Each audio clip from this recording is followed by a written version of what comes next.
Hey, it's Dominique. And it's Keely. And you are listening to Booktrospective.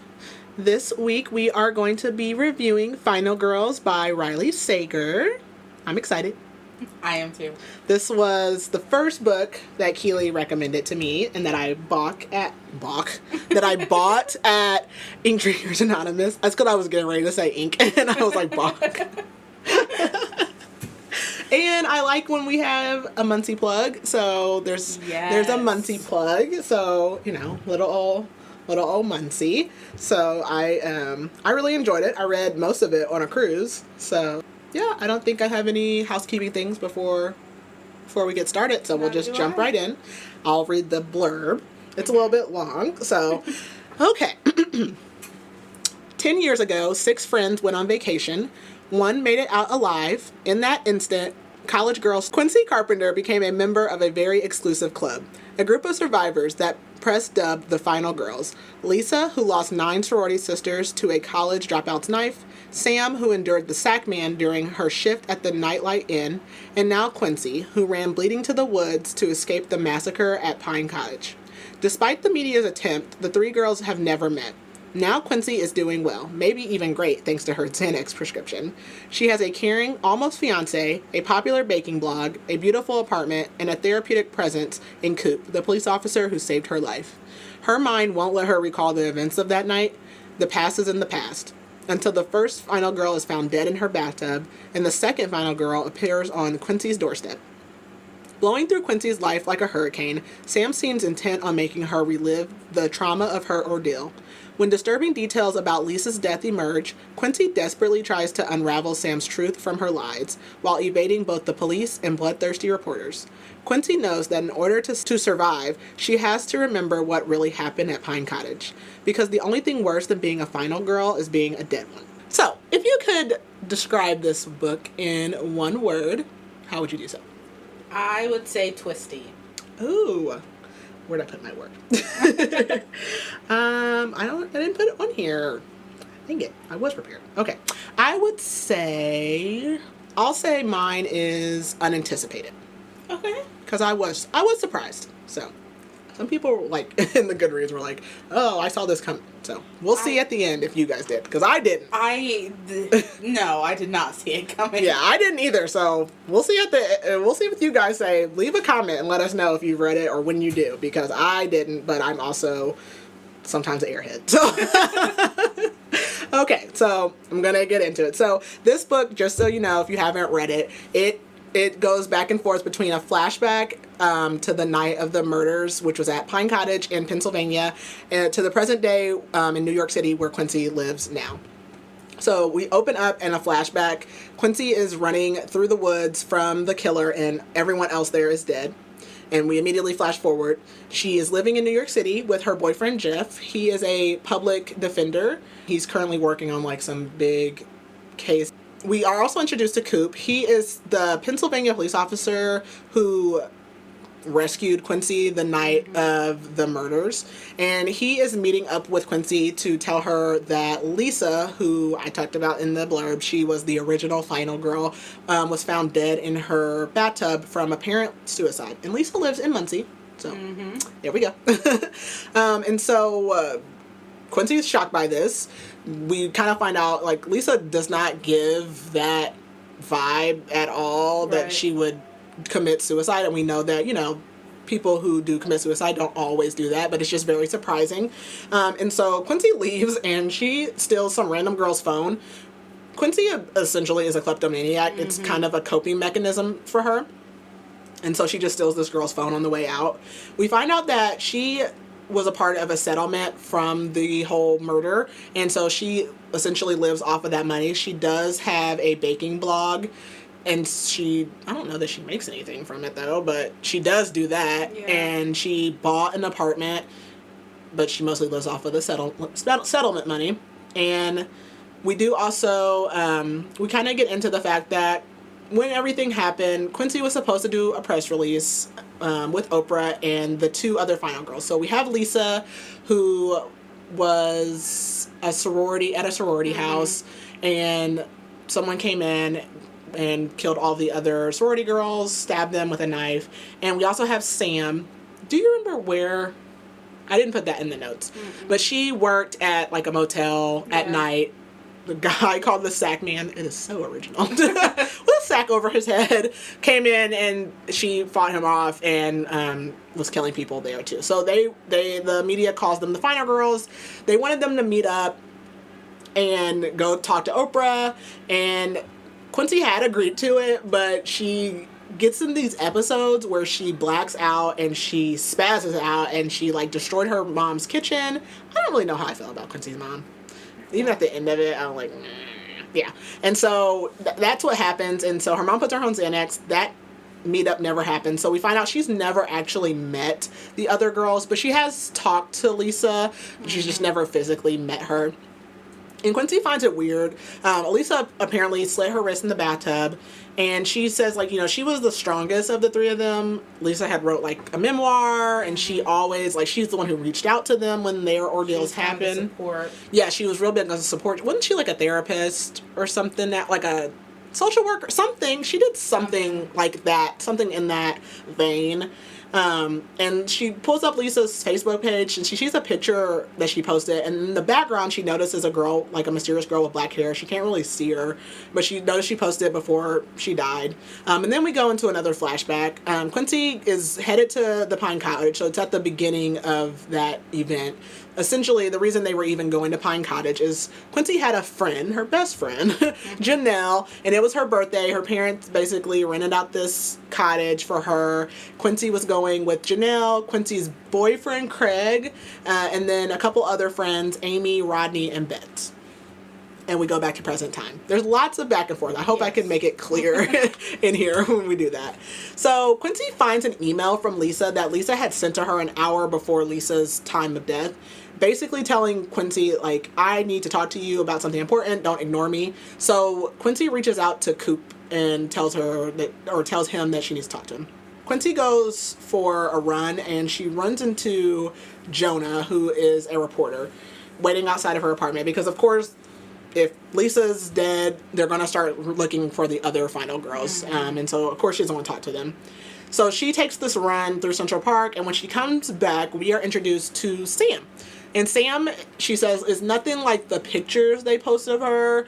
I want to say, like, her original picture. She was, like, well, maybe a little chubby. She had, like, maybe sandy brown hair, I think is how they described her. But this girl is, like, completely different. She's almost like goth-like in the description. Like, very edgy, bright red lipstick, completely different. And the thing about Sam is they don't have any, like, recent pictures, which is, you know, she was like, okay, it could be weird, her. Yeah, it could be because Sam had completely dropped off the grid. Yeah, her mom couldn't find her or anything. She just essentially, like, not long after, like, what they were supposed to meet up, all that stuff, she just basically vanished. And Quincy invites Sam into the apartment. She's like, what is going on? And they start to bake. Quincy is trying to make these spider cupcakes. And Sam's like, they look too perfect. And so she's trying to make them messy and to make them look good for her blog. So Quincy invites Sam to stay for dinner. And she's introduced to Jeff. And she finds out that Jeff is a public defender. And so obviously that triggers Sam because she's like, how can you defend murderers and things like that, because they've been through these ordeals. And Jeff's like, I mean, everyone deserves a fair trial, yada yada. So they don't get off on a good foot there. So Sam walks out, and not long after, Quincy gets a call that Sam's been arrested. She was trying to break up a domestic dispute and also got a little handsy with the police, and so she's arrested, and Jeff and Quincy go down there, and Jeff essentially, like, uses his status to get her out. Yeah. And so we kind of see that Sam, like, it seems to be, like, kind of getting her hook into Quincy a little bit. Like, she's kind of getting roped into things. So we go to a flashback, and the friends at the cabin are in the woods, and they are, like, hiking a little bit, and they discover this rock. And I should have mentioned at the beginning, guys, I'm recording this and we are downtown. There are some things going on around us. I will try and edit that out, but if I can't, there might be a little bit of music in the background. In the flashback, the friends are hiking in the woods. They discover, like, this big rock kind of, like, up on a hill, and Bette tells everyone else that there was a couple that was murdered out in the woods. The murder's unsolved. And all of a sudden, there's like this stranger that shows up. His name is Joe. And he says his car broke down. Which, that's always like, okay, like that's weird. It broke down weird. But, anywho, we flash forward. Okay, so after they get Sam out of jail, Quincy tells Sam that she can spend the night, and the next morning she wakes up to realize that Sam has broken into Quincy's little hideaway drawer. It's basically her junk drawer that everyone has in their kitchen, but hers is for all of the klepto items she has, and Sam is basically on her case about coming to terms with the fact that she's not okay. Mm-hmm. Because Quincy has convinced herself that she's okay, she's perfectly fine, but she's never actually really dealt with anything that's happened to her.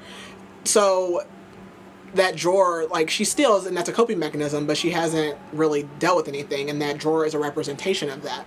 So she takes a Xanax with her grape soda, and Sam's like, give me one. And she's like, take another one. And so they did. So they're high, essentially. Also, I didn't mention this in the beginning, Quincy has a form of amnesia about the event. So, and I'm going to get into that in a little more detail in a minute, but so she can only remember selective pieces of what happened the night of her ordeal. And they go to some kind of store and they steal. Sam steals earrings, and Quincy steals like a sweater. So that starts, like, they're starting down a bad path because of the nerves, the Xanax, everything. She just vomits all over the place. And Jeff like has to come get her, and yeah, it's a mess. She's not doing well. Coop comes to meet up with Quincy, and she notices that she's going to take Sam with her. She notices that she borrows some clothes from her, and she knows she dresses just very innocently, like no harsh makeup or anything. This is when he tells her that they don't think that it was a suicide. He also told her that Lisa's wine was drugged. They leave from that, and they go home, and that night, neither Sam or Quincy are able really to sleep. Quincy gets up and realizes that Sam's still up in her room, and Sam basically takes Quincy to Central Park. Why Quincy agrees to this, I have no idea. So they end up seeing a woman kind of get attacked, and they attack the attacker. So this is just leading them down a bad path. The following night, after they attacked the attacker of that woman, they go back, and this time Sam's like whole agenda is to like not just wait for something to happen. Like they're preying on someone. And she takes a bag filled with books, which, by the way, have Quincy's name in these books. So she has Quincy sit like on a bench with this bag, hoping that somebody grabs the bag to steal it. And somebody does, and when they do, Quincy like beats the hell out of this guy, and it's bad. He is unconscious, almost on the brink of death. And Sam grabs her and has her like rinse off in this fountain, and they go back to the apartment. And the next day, Quincy wants to turn herself in, and Sam's like, no, like, it's fine. And Quincy also realizes, like, oh, I left my bag, and she knows that it has those books in it, and Sam's like, oh, don't worry about it. And then we get the police contacting Quincy to come in. But then we hit a flashback. So, in the flashback, Quincy is in the hospital after the incident, and the police are there talking to her, and they're suggesting that the murderer was an escaped patient from a nearby psych hospital that's called Blackthorn, I believe. And they say that Coop was able to shoot him, but they don't understand why Quincy survived. Like, how she was able to survive and nobody else was. And essentially, they just don't believe her story. So that was what happened in this flashback. We go back to present time, and Quincy goes in to talk to the police. She talks to the police. She says that she was mugged. The man ran off with her purse. And the police tell Quincy that they tell her a little bit about Sam, because they also end up talking to Sam, and they're trying to let her know that Sam's not really trustworthy. So Sam has a speeding ticket, and it is from a month prior to now, and it's either from Muncie or it's in Indiana nearby to Muncie. And so she's like, why would she have been near Lisa's a month ago and not have mentioned anything about it? So the seeds are already being planted in Quincy's mind. Also, just all the things that have been going on with Sam, all the things she's making her do, and the situation she's putting her in, it's really a bad situation to be in. So we flash back again Again, lots of flashbacks. And they are at Janelle's birthday dinner. Prior to the dinner starting, Quincy and Janelle are in Janelle's room. So there were a few rooms in this house. Janelle put Quincy and Craig, because they're dating, in a room with a master bed, because the whole thing is that they're expecting Quincy and Craig to sleep together for the first time. And Quincy gets dressed, and Janelle's like, that's hideous or whatever. It's not sexy enough. So Janelle gives Quincy like this white dress, like a bodycon dress essentially is what I'm thinking in my mind. And so they are at Janelle's birthday dinner, and they're essentially like just talking about her sleeping with Craig for the first time. And then Joe, the guy whose car broke down, he stays for the dinner, and Janelle obviously doesn't have anybody to be with, so she flirts. And we just get the idea, like, Janelle is a pick-me girl. Yeah. Yeah, we get that. And they're not, and Quincy even says it, they're really not good friends. Like, looking back, Quincy knows that Janelle really, well, we're going to find out that she really wasn't her friend, but even prior to what's going to happen, Janelle was not a good friend to Quincy. Quincy was at the police station. She denies everything, and she goes home, and Jeff notices that Quincy has an injury on her hand from the attack, so he's like, what is going on with you? And Quincy messages Jonah and Coop, and she's basically, like, she knows she's in trouble. And again, Sam's kind of like, she's sunk her hooks into her, she's got her in a predicament, because, like, okay, Sam's not right, but she knows that I beat up this guy, and I don't know, like, she doesn't know what to do. You can tell that that's, like, kind of what she's dealing with. So she meets up with Jonah, and Jonah tells her, like, he's like, Quincy, you don't remember me? And she's like, no. And she's like, Jonah was basically in a class with Quincy at college until the murder happened, and she just, never came back or whatever, but she doesn't remember that. He also tells her that Sam has an alias as Tina Boyd, and so she's not always going by Sam, that she uses an alias, and that Sam was the one that called the reporter, or called Jonah, when she got to New York, and so that's how he even knew that she was going to be meeting up with her and got their picture in the first place. So Quincy confronts Sam about this and the apartment, which, I mean, it doesn't really lead to anything. They don't really get anywhere. She's kind of like, I'm on to you, but whatever. The police reach out to Quincy again, and they're like, there was an eyewitness that saw you rinsing your hands off in the fountain. And they're basically like, we're on to you. So Quincy decides to go to Chicago, which, I mean, if the police are on to you, I don't think you should be going to Chicago. Your boyfriend probably should have told you that, but she hasn't told Jeff this either, so he doesn't know. Jeff is basically, the case he's working on has, like, witnesses in Chicago, so she decides to go to Chicago, one, to get away from Sam, Tina, whoever, and two, she takes this opportunity to drive the 4 hours from Chicago to Muncie to visit Lisa's house.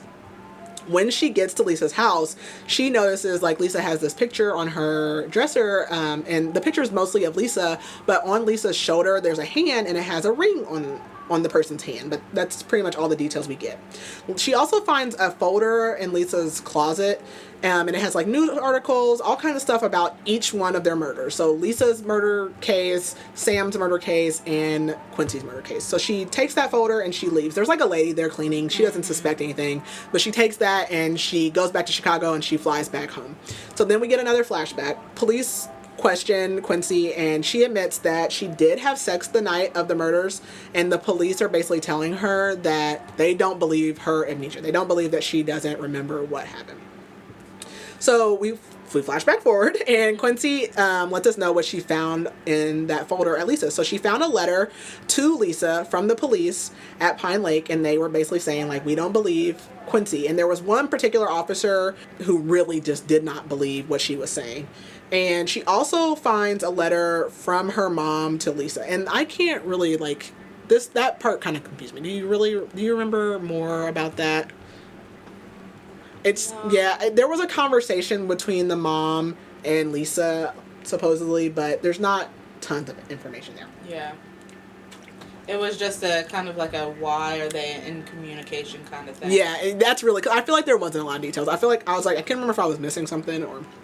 Okay, so we flash back again, and we have Craig and Quincy alone. Every time I say Quincy, I feel like that's not her name. That's why I feel like I'm stumbling over it. So we have Craig and Quincy in their room, and Craig is basically trying to have sex with Quincy, and she really just doesn't want to. And so he gets mad, and he storms off. Back to present day, Quincy's left Chicago, and she comes home and finds Sam and Coop on the throes of, they're basically making out in Sam's or in Quincy's spare room that Sam's staying in. And Coop, like, gets up and storms off, and he leaves. So then we get another flashback. Quincy finds Janelle and Craig having sex out in the woods at that rock that they had hiked to earlier. So again, like I said, Janelle was never really Quincy's friend to begin with. So we have two not really friends. And you kind of get, when you actually read the book, that Quincy does kind of have feelings for Coop, but they've never really been, like, investigated. They've never played on them. He's really just kind of been, like, her guardian angel all these years. At one point in time, there's, like, a mention of a letter that she gets. There's a letter that she gets, and, like, basically anytime that something happens, Coop's always been there for her, and so that's pretty much the extent of the relationship. But you can tell that Quincy feels some type of way for Coop.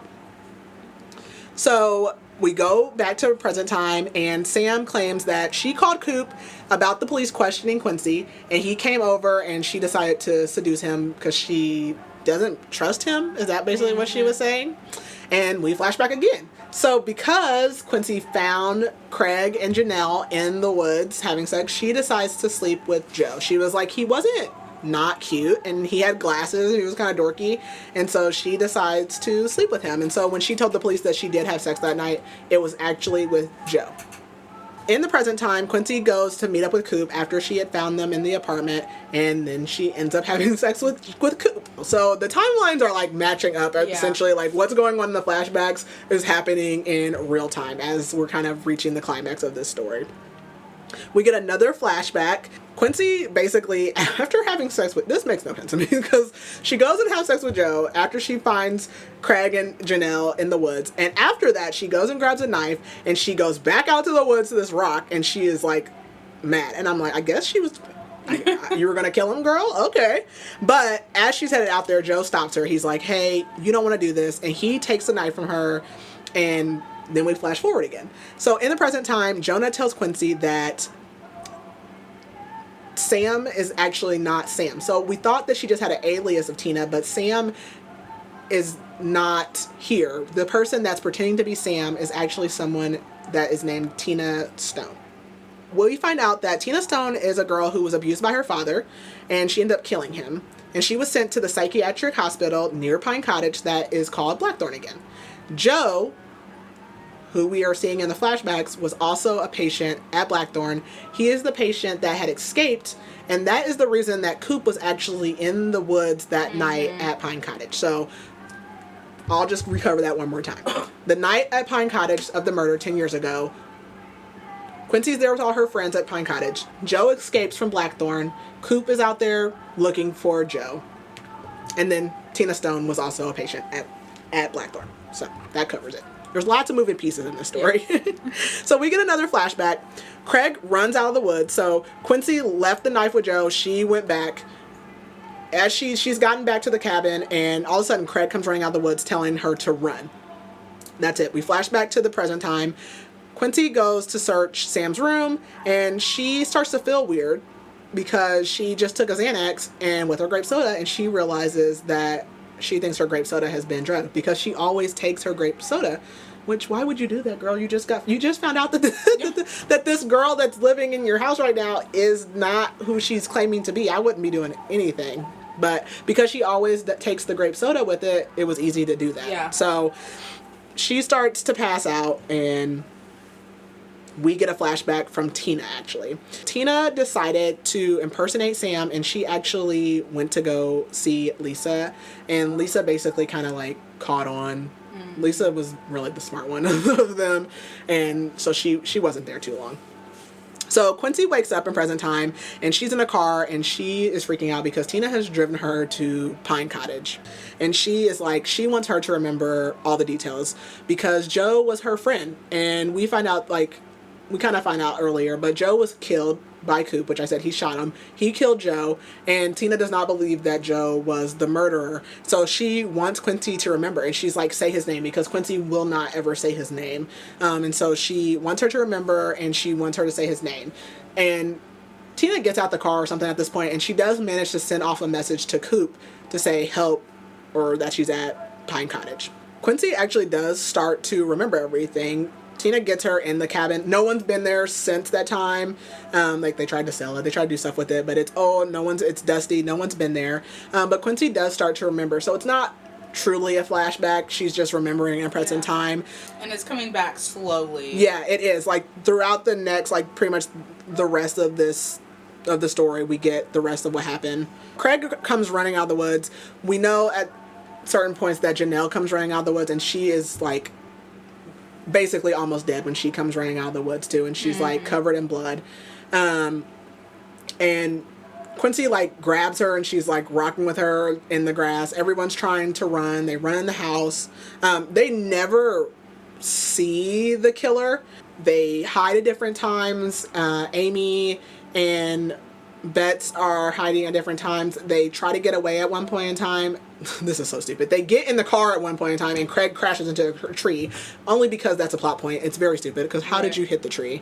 They also didn't have their phones because Janelle made them lock all their phones in the car because what would be a good weekend? Right. You know, that kind of thing. That's always red flag right there. Red flag. Like, I'm not locking my phone in the car for the weekend. But essentially, Quincy realizes that it was not Joe. So when she was running through the woods, she was covered in blood too. And she does get stabbed, but it's not a fatal stabbing like everybody else's.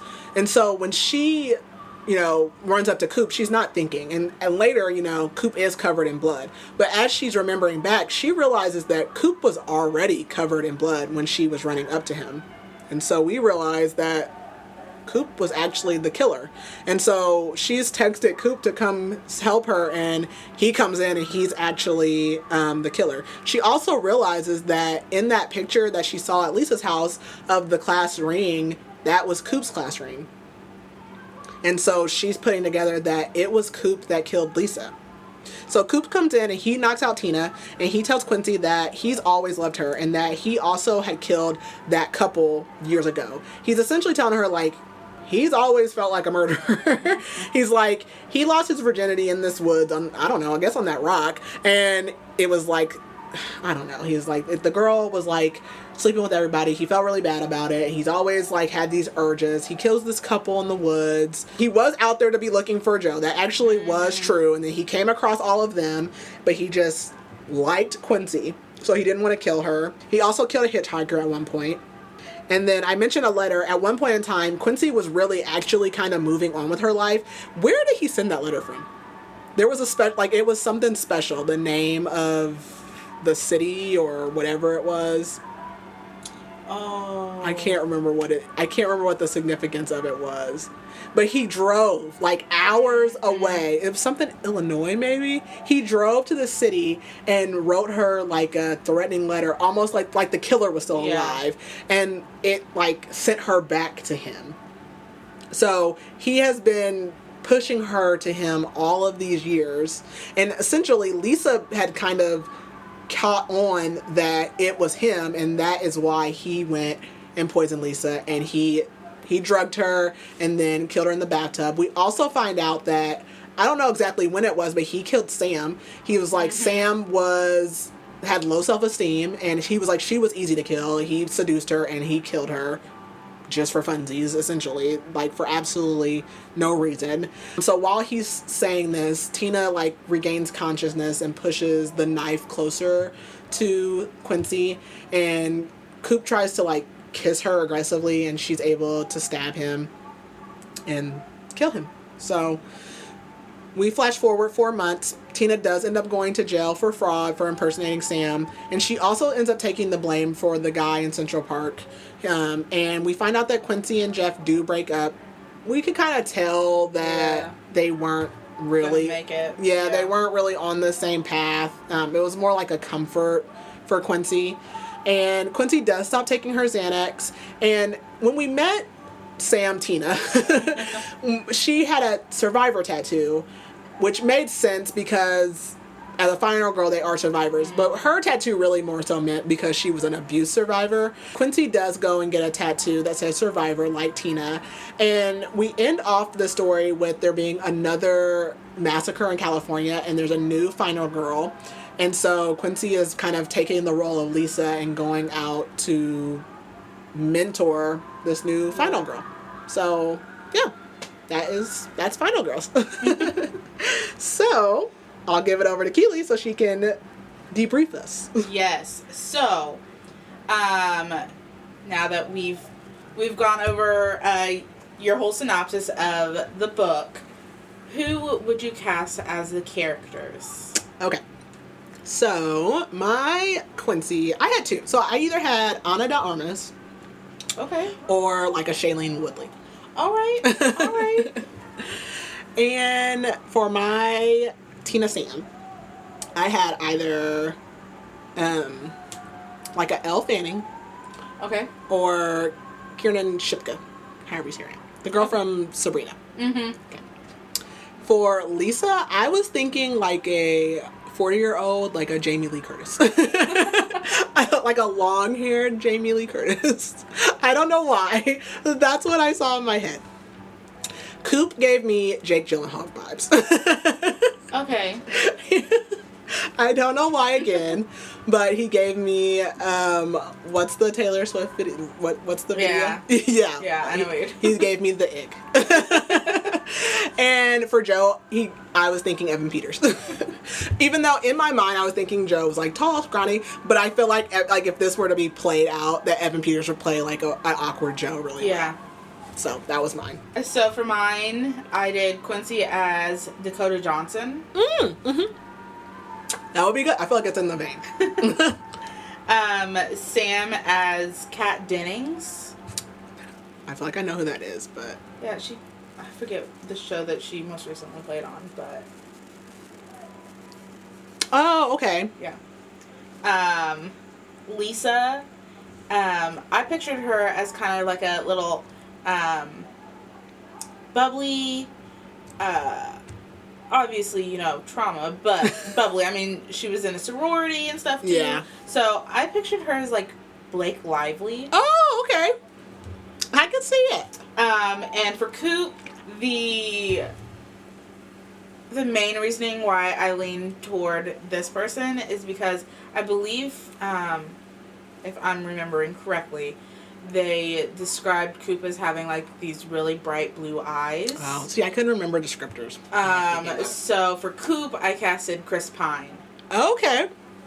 He doesn't give me the ick, thankfully. But No, but I was like, also, a little handsome, but yeah. Anyways, so going on to our next question. Do you believe that the characters, especially Quincy, were believable characters? I mean, I was convinced. Obviously, like, there's red herrings. But I would say yes. Like, I don't feel like it was given away. So I would say yes. But again, I don't know what I'm talking about. Somebody's going to be like, she's stupid. So I'll just say yes. I believe so too. Especially with them all being very flawed too. I think that helped with the believability of the characters. Yeah. So it's a decade after the Pine Cottage massacre, and Quincy believes that she's healed and moved past the trauma of her past, but there are things that suggest otherwise, as you've kind of touched on through your synopsis. Why do you think she is so unwilling to admit or accept that the trauma is still greatly affecting her? I think everybody just wants to be okay all the time. I didn't really like her mom. And I think even though her and her mom don't have a great relationship. Oh, I guess I didn't say this in the synopsis. I mentioned the letter from her mom, but she does realize that that Sam Tina had also called her mom at one point. Mm-hmm. And she does reach out to her mom again. But I think even though they didn't have a great relationship, like, she wanted her mom to feel like she was okay. And I think people just want to feel like they're okay, even though, like, girl, you're still in like, you're having to take Xanax, which there's nothing wrong with having to do that, but you're not okay, and it's okay to not be okay and admit that. So I do think that and plus I think it was shame of thinking that it's Joe and then but have slept with Joe right before. Also just like knowing that he was a psychiatric patient and I just slept with this guy. Right. So it's probably like embarrassment and shame and then just wanting to like I just want to be done with it. Like people are always like I don't want to be sad anymore. I don't want to be depressed anymore. So that's kind of my thought. I totally agree with that. I definitely believe that, you know, stealing and her, like you said, it's okay to take meds, but the Xanax and stuff, I mean, it was a definite, like, you're still going through some stuff, but she tried really hard to keep up appearances that, you know, life is going well for her and she's, you know, fine. Yeah. When she's obviously not. Yeah, and she picked like I feel like she picked like the most safe boyfriend. Like you picked someone that works for the justice system, and you picked someone who doesn't have a lot of time to micromanage you, like to look at all your faults because he's working all the time. So like he's not gonna notice that you have some drawer in the kitchen that's locked and that you steal stuff or like you're weird sometimes because he's not like their life was like so cookie cutter and that worked for him. And so you can see that in her. So, going through this, before we found out who the killer was, who did you believe was the killer? I mean, I thought Joe was the killer. I didn't know where this was going. Like, I didn't know what Sam's purpose was. I didn't know where we were going with this. But I just, like, okay, I don't know, like... I was like, maybe Sam just wants her to be miserable. I didn't know where we were going with this, but I thought Joe was the killer. Like, maybe he's not really dead. I don't know. I don't know. So Final Girls was my first introduction to Riley Sager, and I believe this was actually his first thriller. Oh. So, I was not expecting all the twists and the kind of leading you one way and then leading you the next. So initially I thought it was Joe, and then I was like, oh, it's Sam. So yeah, were you surprised by the reveal of the real killer? Yeah, because I've read like some other like reviews of this book and they're like, oh, I caught it. I'm like, how? Like I thought like it was kind of weird. Like, they're like, why would Coop drive, like, from Pennsylvania all the time? I don't know. Like, I don't know. I did not think it was going to be him. Like, because it made sense. He was out there. He was out there for why he was supposed to be out there. Like, that was all legit. So, I didn't know that it was going to be him. I was not expecting that at all. Yeah, I had zero idea. I remember, like, gasping when it was revealed. And I'm like, oh, my gosh, no way. I will say, well, I did think Sam killed Lisa. But so I will say, I mean, I thought she killed her. But, I mean, I thought, like, I wasn't thinking, like, that Joe wasn't the killer of the Pine Lake thing. So I was like, okay, maybe this is just two different things. So, going kind of off of that, do you think that there were any clues to who the killer's true identity was, like, embedded in the book? I don't know. I don't know. Like, from, like, the other ones I've read, like, they're like, obviously the amnesia is a red herring. Like, she's, like, you know, that's kind of a plot point. But, I don't know. Like, I'm like, I don't know. I don't see that I would have missed something. But I miss stuff all the time. So, for me, I don't think I would have caught it. Yeah, I think that, you know, all of Coop's actions throughout the book just seemed innocent. Yeah, like he didn't do anything. I mean, looking back on it now, it's like, okay, but, you know... Even the Sam thing, like, I could see that because I was like, okay, like, maybe he feels like Quincy's let him on all this time, and so he, like, I could even see that. Like, that didn't really seem weird to me. Right. So I'm like, no, I didn't have any idea. Yeah, and, you know, driving up... you know, all the time, which I think it was what they said, like, every 3 or 6 months or something. Yeah, like that wasn't that often. It wasn't like it was every day. Right. But, you know, he saved her from a killer. Like, you would think that they had, you know, some sort of bond Right. from that. So yeah, just looking at it, all of that seemed innocent. So yeah, I was completely caught off guard Yeah. when Yeah. it was revealed that it was Coop. I was not expecting it to be him. Like, I was not. So I think that was very well done, because I definitely was not expecting that. So, what would you rate the book? I'll give it a 5. I'm going to give it a 5. I liked it. I gave it, I think, like a 4.5 or a 5, so it was definitely up there. Yeah. It was a good one. It was a fun entertaining. read, Yeah, it was too. fun. It was entertaining. I was surprised. Like, talking it out, it seems confusing because there's so many flashbacks. But I wasn't confused reading it. Right. So I'm sorry if it's confusing talking it out. But yeah, I just enjoyed it. Like, it was just a general, I'm sure, like, if I talked it up with some other brainiacs, I'd be like, there are so many plot holes. But no, I enjoyed it. So did I. Okay, so that was Final Girls by Riley Sager. And then our next read is going to be Fourth Wing By Rebecca Yara. Yeah, I was like, her name just completely blanked. Yes, I'm so excited because it's Iron Flame, isn't it? Yes. Yeah, that comes out in November. So I'm very excited to do Fourth Wing. That will be a reread for me, and First read for me. I definitely need to reread it. I mean, I read it just like for pleasure, and I'm sure I missed a million things. So I'm very excited. I really hope you enjoy it. I'm sure you will. And to prepare for the next one to come out. So thank you guys for listening. Do you have anything to add? I don't believe so. All right. We'll see you guys next time. Bye. Bye.